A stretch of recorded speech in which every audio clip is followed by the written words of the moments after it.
सरस्वती देव्यै नमः। आज 7 जुलाई 2021 और इसी 7 जुलाई 2019 में समग्र उत्थान पार्टी की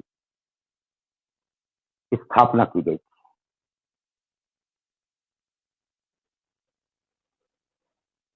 नदियों को पथ किसने सिखलाया?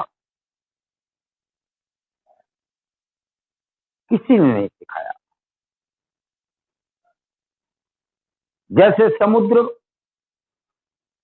जिमी सरिता सागर महजानी, जैसे समुद्र में नदियां स्वयमेव पहुंचती हैं, उसी प्रकार हमारा भारत का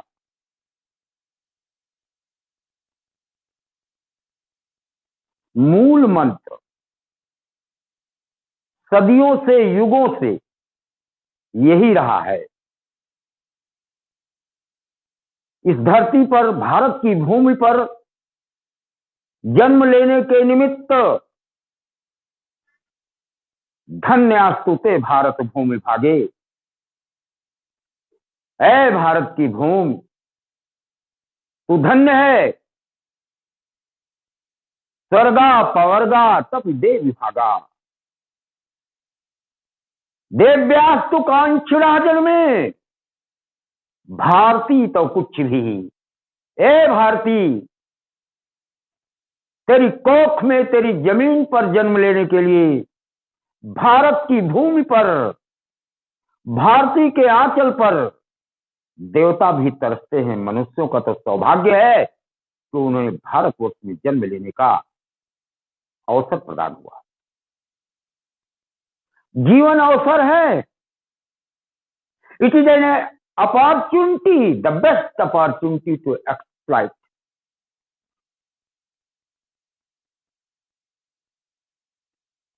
स्वर्ग और अपवर्ग नसेनी, भारतवर्ष में जन्म लेने वालों का शरीर नहीं है, सीढ़ी है। नसेनी सीढ़ी। अशुभ अरु अशुभ कर्म फल देनी, अवश्य में वही भोक्तव्यम कृतम कर्म शुभाशुभम।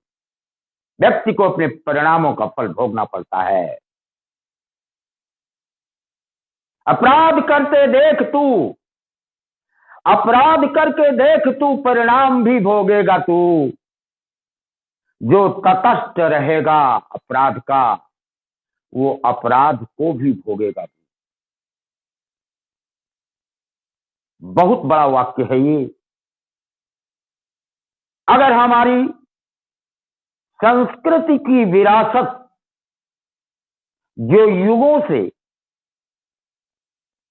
युगों से राम और कृष्ण की जमीन पर पड़ी हुई है, अगर हम उसके विकास और उत्थान की बात ना करें, उसके विकास और उत्थान का मार्ग प्रशस्त ना करें, तो राजनीति केवल पदेन कोरी है। पद और धन की लोलुपता के निमित्त राजनीति कोरी है। राजनीति और बिनु धन बिनु धर्मा। धर्मा ने नोट बस समझ लेना कि राजनीति में धन की आवश्यकता है। The best political war was fought between Ravan and Ram. Ram के पास कोई धन नहीं था, वानर सेना थी, कोई अस्त्र नहीं थे, पत्थर ईंटों के सहारे समुद्र की सीमाओं को ही नहीं बांधा, अपितु 49 करोड़ राक्षसों को, जिन राक्षसों के हर एक के घर में एक विमान था, उनको नष्ट कर देने की क्षमता आमादित्य वसूनाम वृषिणाम चराम करः। राम अपने स्वरूप को जानता था। यानी मेरे कहने का तात्पर्य यह है, मैं कोई भाषण नहीं दे रहा, मैं ये कह रहा हूं, भारत के आंचल पर, भारत की जमीन पर घूमने वाले उन पुरुषों और उन महादेवियों को कि पहले नंबर में अपने को पहचानो। हु एम आई? और अगर गुरु पूछे हु आर यू, आप कौन हैं? जन्म देने वाला कोई और, नाम देने वाला कोई और, शिक्षा देने वाला कोई और, नौकरी देने वाला कोई और, मृत्यु के बाद ले जाने वाला कोई और, तो फिर आपका क्या है? इस प्रश्न का उत्तर आपको खुद ढूंढना होगा। तो फिर आप कौन हैं? आप वही हैं जहां पर देवता तरसते हैं जन्म लेने के लिए, उस भारत भूमि पर है। गंगा का कलवत प्राण अपने आप में पूरे विषाणु, पूरी बीमारियां, पूरे पापों का क्षय करने में सक्षम है, यदि गंगा से आपकी वार्ता होना शुरू हो जाए। ये पहचान है। वो जल तत्व आपके शरीर में है, और जब तक आपके 95-90% शरीर में पाया जाने वाला जल, जब तक आपको और आपसे वार्ता नहीं करता, तब तक आप पहचान नहीं सकते। 21,600 बार निकलने वाली सांसें ये वायु से जब तक आप वार्ता नहीं कर सकते, आप अपने आप को नहीं पहचान सकते। आकाश मंडल की तरफ देखकर अगर आकाश आपके नाम का उद्घोष नहीं करता, आप अपने आप को नहीं पहचान सकते। और इस भारत के आंचल या भारत की भूमि पर चलते हुए अगर पृथ्वी की तरफ और पृथ्वी को नतमस्तक करके चलते समय अगर पृथ्वी आपका संबोधन नहीं करती नाम का, तो आप अपने आप को नहीं पहचान सकते। मैंने इसका इसलिए संबोधन किया कि भारत माता के आंचल को दबा रखा है हमारे पड़ोसियों ने। पाकिस्तान और चाइना ने, इन पड़ोसियों ने हमारे भारत के आंचल को दबा रखा है, जिसमें हिंदू कुश पर्वत भी है, कैलाश मानसरोवर हमारा है। ये दूसरे के आधिपत्य में होने के कारण हमारी मूल संस्कृति और समृद्धि, सोने की चिड़िया कहा जाने वाला ये भारत आज अपनी जीडीपी में बांग्लादेश से भी नीचे आ चुका है। बहुत बड़े पश्चाताप का विषय है ये। जीडीपी को बढ़ाना इतना सरल काम नहीं है। बांग्लादेश जिसकी संख्या लाखों में है, जो हमारे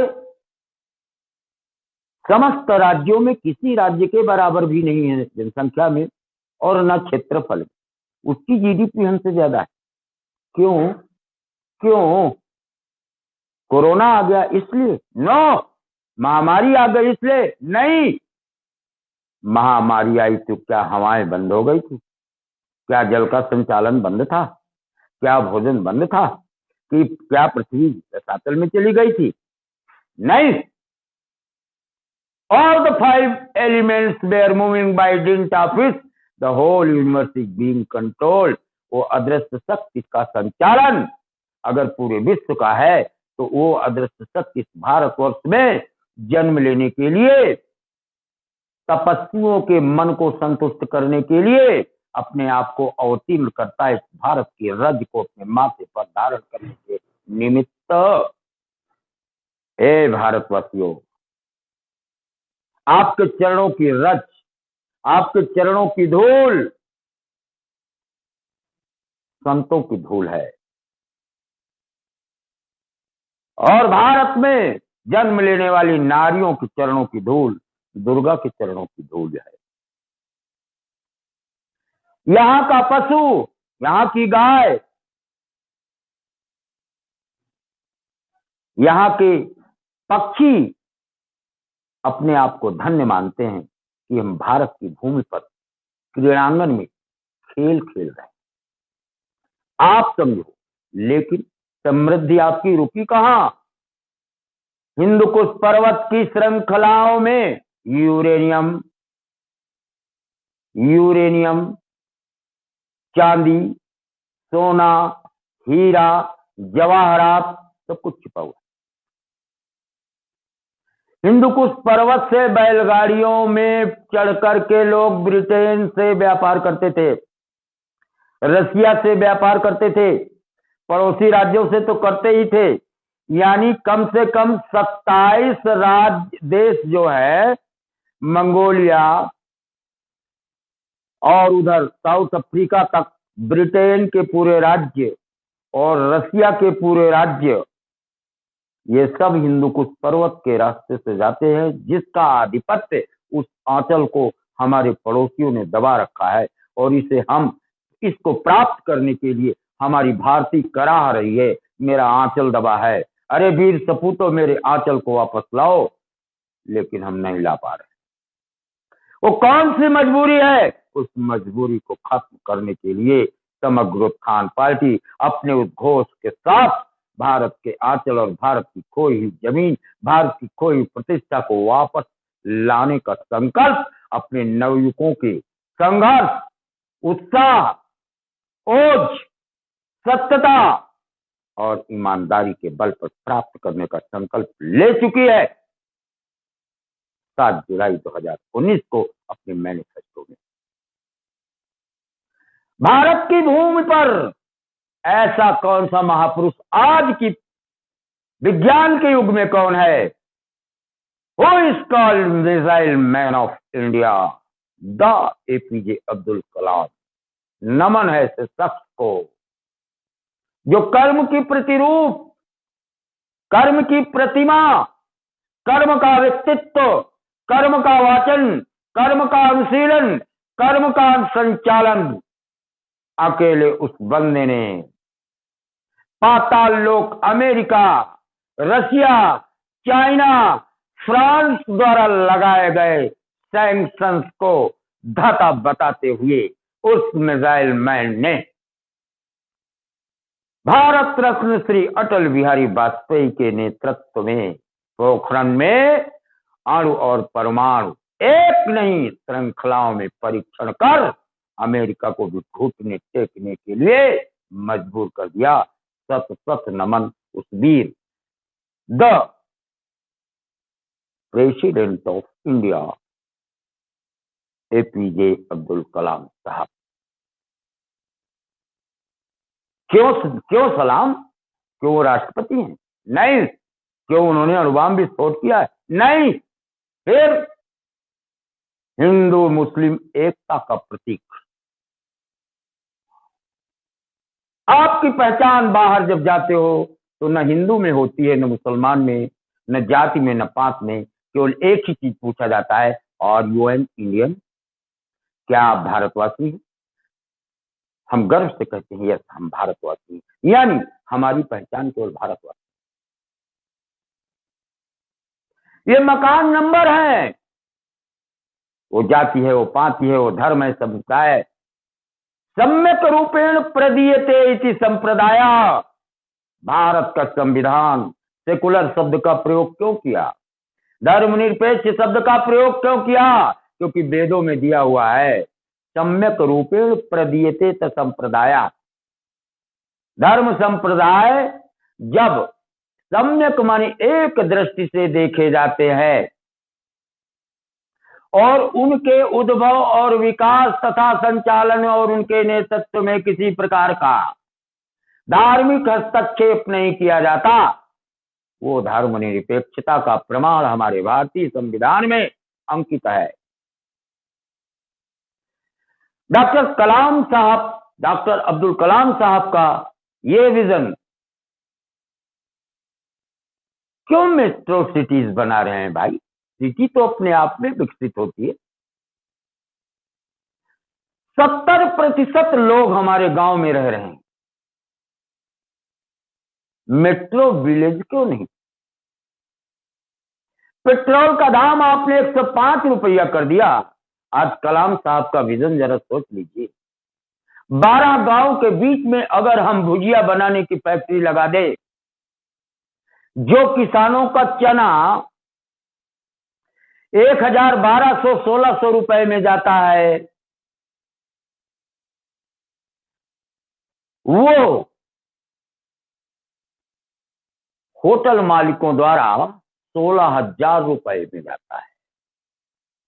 वो उसका केवल भुजिया बनाता है, पापड़ बनाता है, डीडीटी मसाला बनाता है, चाट मसाला बनाता है, कुछ भी उसमें डाल करके,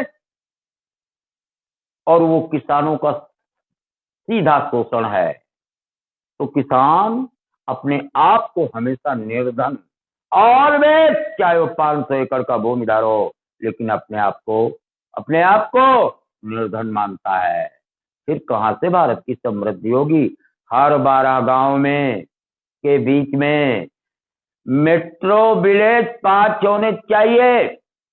ये अब्दुल कलाम साहब का विजन था, जिस विजन को हमने अपने संकल्प में धारण किया है, अपने मैनिफेस्टो में लिया है कि हमारे 12 गांव के बीच में किसानों का ही अनाज खरीदने के लिए केंद्र बिंदु बना करके जो मंडी समितियां आज बनी हुई हैं शहरों के आसपास, उन मंडी समितियों में खरीदे जाने वाला अनाज वहीं की फैक्ट्री को बेचा जाएगा, सरकार को नहीं दिया जाएगा।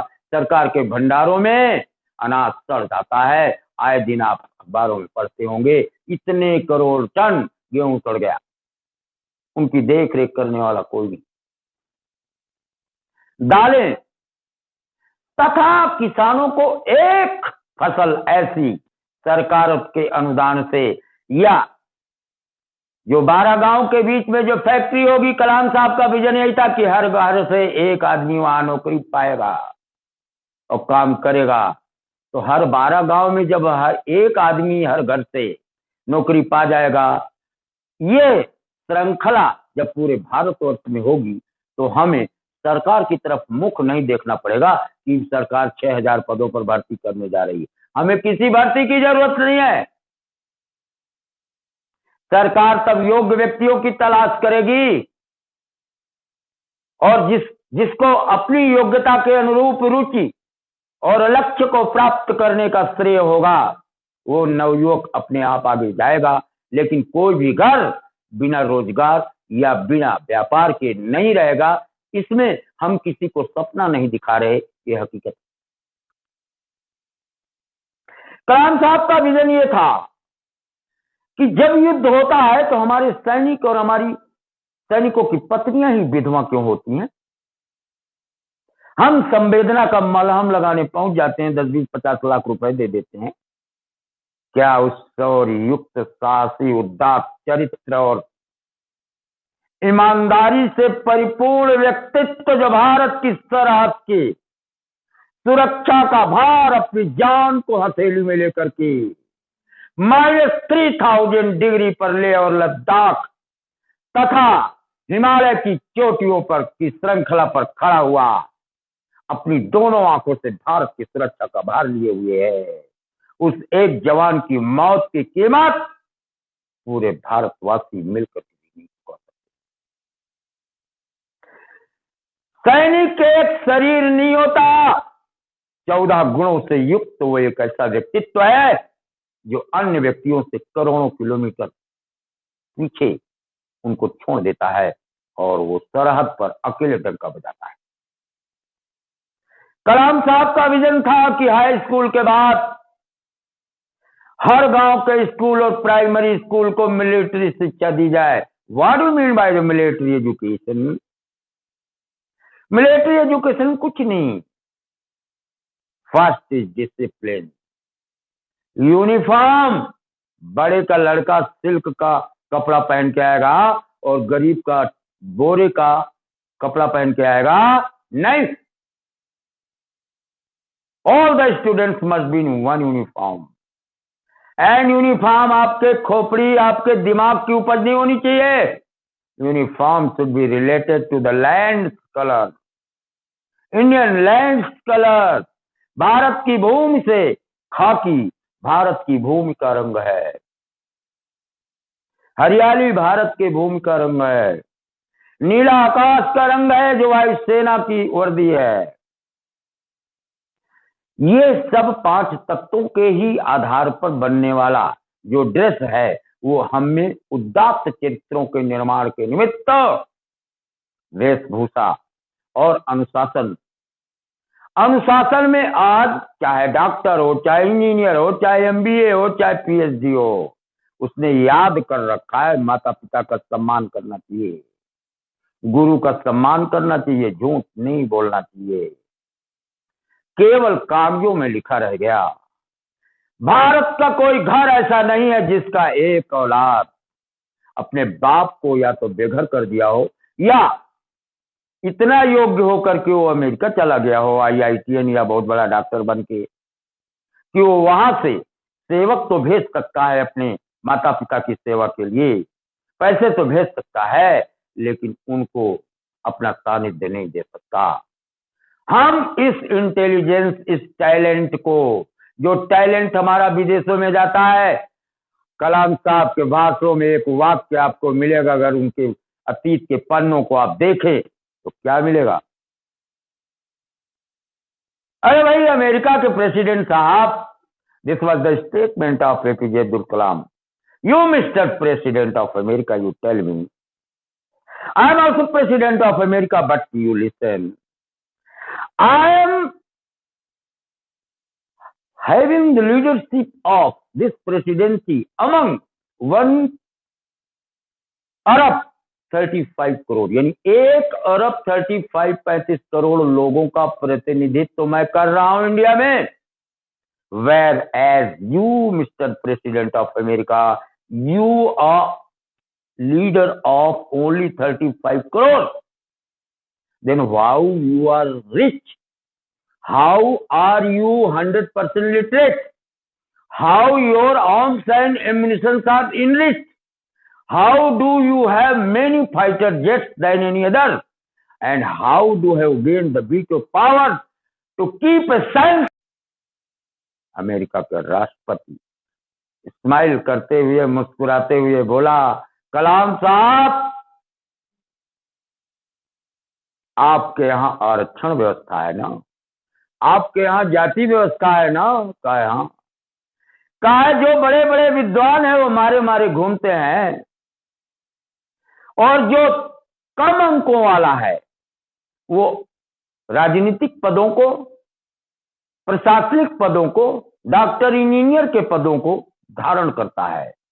तो जितना आपके पास कम टैलेंट वाला है उससे भारतवर्ष चलता है, और जिन्हें आप आरक्षण के नाम पर, जाति के नाम पर जिस टैलेंट को आप रोजगार नहीं दे पाते, उसकी प्रतिभा के अनुरूप उसको भीतर ही नहीं घुसने देते नौकरियों में, वो हमारे यहां आकर काम करते हैं। और इस 32 करोड़ अमेरिकन में कम से कम 11 करोड़ केवल इंडियन टैलेंट काम कर रहा है, जिसके बल पर हम विश्व की महाशक्ति हैं। आप समझ गए होंगे। कलाम साहब मुंह दबाकर बैठ गए, कुछ नहीं बोल पाए। क्यों? संवैधानिक व्यवस्था है, अच्छी बात है, आरक्षण लगना है नहीं लगना है ये माननीय सुप्रीम कोर्ट का काम है, न्यायपालिका का काम है, सरकारों का काम है। 50% से अधिक नहीं ले जा सकते, लेकिन हमारा विजन तो एपीजे कलाम साहब का विजन है ना। हमारा विजन ये है कि आप हर घर से एक नवयुवक, चाहे पुरुष हो, चाहे बालक हो, चाहे बालिका हो, हाई स्कूल के बाद वो मिलिट्री सेवा में जाएगा। जो एनसीसी हम बनाए हैं, ये एनसीसी यहाँ सजाने के लिए है, युद्ध में तो ये एनसीसी नहीं जाती ना। इसी एनसीसी को हम तब्दील कर देंगे सशस्त्र सैनिक बल में, और कक्षा 10 से 5 वर्ष की अवधि में ग्रेजुएशन जो होता है, 2 वर्ष इंटरमीडिएट का और 3 वर्ष ग्रेजुएशन का, वो 5 वर्ष मिलिट्री की सेवा देगा। हम वहां से ग्रेजुएशन की डिग्री देकर उस बालक और बालिका को वापस भेज देंगे समाज में, और वो 100% आरक्षण संवैधानिक व्यवस्था में ही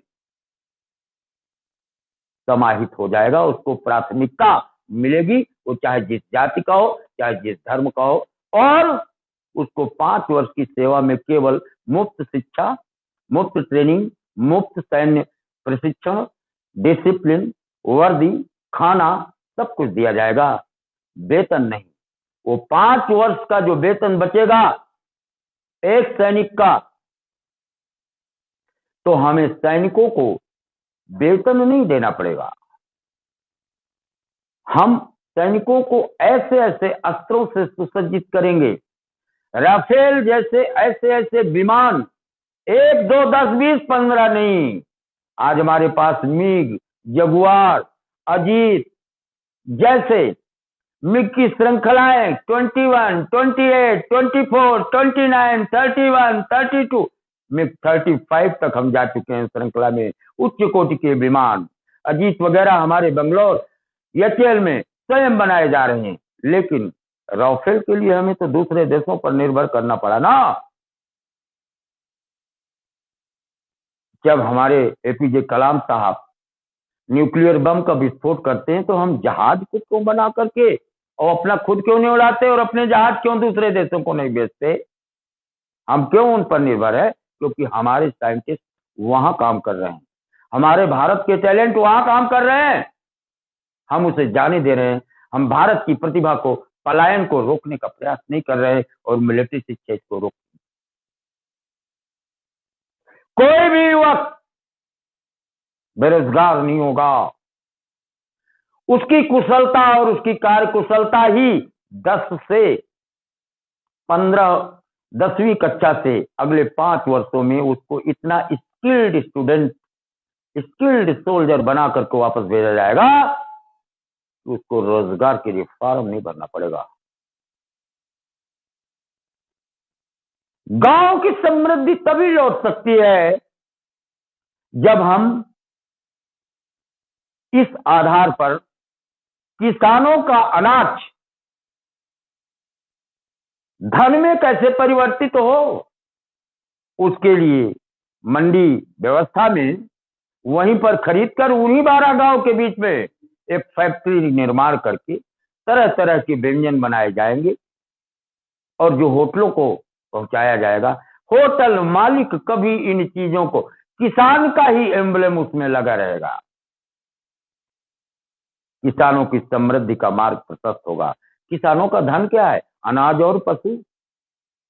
अगर अनाज है तो पशुधन भी उनके पास होना चाहिए, उनके पास बैल होना चाहिए, गाय होना चाहिए, भैंस होना चाहिए दूध के लिए। हमें केमिकल दूध की आवश्यकता तब नहीं पड़ेगी। ये चीजें, ये विजन एपीजे कलाम साहब का हमें अपने साथ लेकर के चलने का संकल्प हमने अपने मैनिफेस्टो में लिया। भारतवासियों, समग्र उत्थान पार्टी सबके उत्थान के निमित्त किसान, जवान, युवक, वृद्ध, महिला, ये मातृभूमि भारती है, महिलाओं को प्राथमिक दर्जा देने के निमित्त ये पार्टी कृत संकल्प है। कुछ पद देने मात्र से, कुछ नौकरियों में आरक्षण देने मात्र से कुछ तो हल हो रहा है, लेकिन ये बात मान लें, महिलाओं को वही स्थान समग्र उत्थान पार्टी दिलाने के लिए संकल्प है जो भारत भूमि भारती मां को है। मैं केवल इतना कहना चाहता हूं कि इस संकल्प के साथ यद्यपि हमारे रास्ते में कांटे बहुत आएंगे,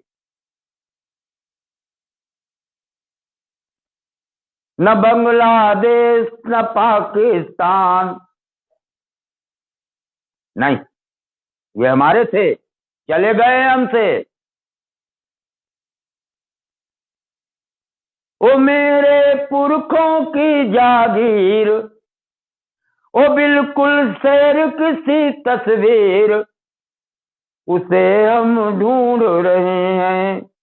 और हम ढूंढ ही नहीं रहे, हम उस शेर के नक्शे को भारत के फिर से शेर का रूप देंगे, अपनी खोई हुई भारत की जमीन प्राप्त करके। और हम हर घर से, शिक्षा शेरनी का दूध है, हर बेटे को, हर बालिका को अच्छी शिक्षा के शेरनी का दूध पिला करके हर घर से एक सैनिक तैयार करेंगे। हर घर का रोजगार किसानों के मध्य फैक्ट्री लगा करके करेंगे और किसानों को पशुधन और अनाज धन दोनों से समृद्ध करने का संकल्प समग्र उत्थान पार्टी को प्राप्त है। नारियों को प्राथमिक दर्जा मिलिट्री में, पुलिस में जो आज प्राप्त है, उसके लिए सेलेक्टिव नहीं, elective on the basis of intelligence and there Dzire, इस आधार पर इच्छा के अनुरूप चलने वाले शिक्षा का अनुपालन करके हम नारियों को भी, महिलाओं को भी वही स्थान देंगे। अमल से जिंदगी बनती है, जन्नत भी जहन्नम भी। एक खाकी अपनी फितरत में न नारी है न नूरी है। भारतवर्ष में नारी और नर में कभी भी भेद युगों से नहीं किया गया। इस कारण से भारतीय आज तक भारतीय है और भारत अकेला रो रहा है खून के आंसू कि मेरी जमीनें ले जाई गई, मेरा सोने का चिड़िया कहलाने वाला सपना लुट गया, मेरी नैतिक शिक्षा लुट गई, मैं कंगाल हो गया, मेरे विद्वान विदेश चले गए। अरे कोई सपूत तो उठो, कोई भी सपूत उठो तो, और लोगों को जगाओ कि हमें ये सब वापस लाकर भारत को फिर से सोने की चिड़िया बनाना है। वास्तव में विकास तभी है जब हर घर में दीपक जले रोजगार और व्यापार का, हर घर में एक सैनिक बने अपने आकार का, हर नदी संकल्प से युक्त होकर समुद्र के गर्भ में समाहित होने के लिए आतुर रहती है। उसी प्रकार विश्व का हर देश भारत की समृद्धि के समक्ष घुटने टेकने के लिए मजबूर रहे और 5 वीटो पावर भारत को विश्व गुरु मानकर नतमस्तक रहे। ऐसी समृद्धि हमारे मैनिफेस्टो समग्र उत्थान पार्टी की क्रियान्वयन के निमित्त हम आपका हाथ मांगते हैं, इस संदेश के माध्यम से इस आपका सहयोग मांगते हैं। और हमारे पास वित्त नहीं है, धन नहीं है, हम भिक्षाटन नहीं करेंगे। ताड़ के पत्तों पर लिख लिख करके हमारे संदेश हर घर को भेजे जाएंगे और हम भारत की खोई हुई समृद्धि को वापस लाएंगे। ये हमारा समग्र उत्थान पार्टी का संकल्प ही नहीं, क्रियान्वयन ही नहीं, संचालन ही नहीं, स्वप्न ही नहीं, आकलन ही नहीं, बल्कि व्याकरण है। हम आपको बोलते नहीं करके दिखाएंगे। हमें चाहिए आपका हाथ, आपका संकल्प और आपका सहयोग। जय हिंद, जय भारत।